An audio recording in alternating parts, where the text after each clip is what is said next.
কি হয়েছে? অফিস যাবে না তুমি? না, আমি আর অফিসে যাব না, আমার চাকরিটা চলে গেছে।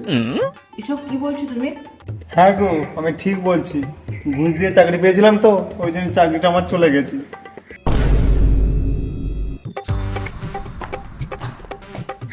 হ্যালো বাবা, তোমার জামাই সে ঘুষ দিয়ে চাকরি পেয়েছিল, সেই চাকরিটা আজকে চলে গিয়েছে।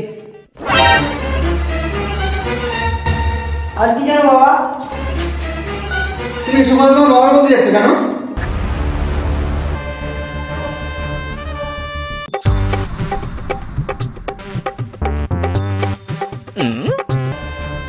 এই শালা জামাই আসলি বার হ।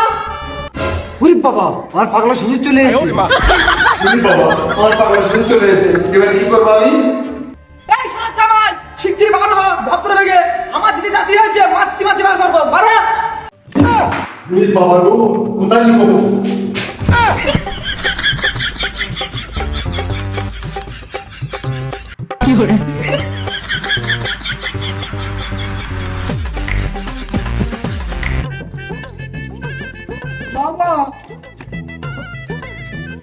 মা, আমি যদি জানতুম এই শালা ঘুষে চাকরি পেয়েছে, আমি তোর সাথে বিয়ে দিতুমই না। ঘুষে চাকরি পেয়েছে, আমাদের বাড়ি মেয়ে করতে সাথে বিয়ে দিতুম না।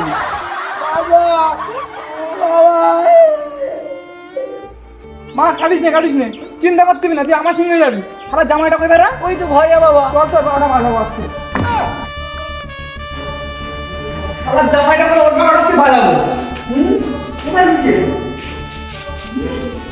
কোথায় গেছে?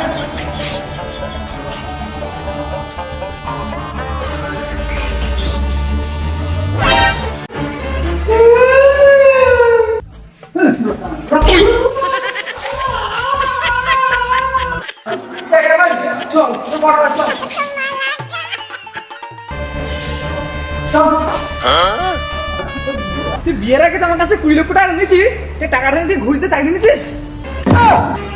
এই শালা, বিয়ের আগে যে 20 লাখ টাকা নিয়েছিস, ওই টাকাটা সুদ সময় 1 মাসের মধ্যে ফেরত দিবি। অত পিটির চা আমার তুলে নেবো একদম।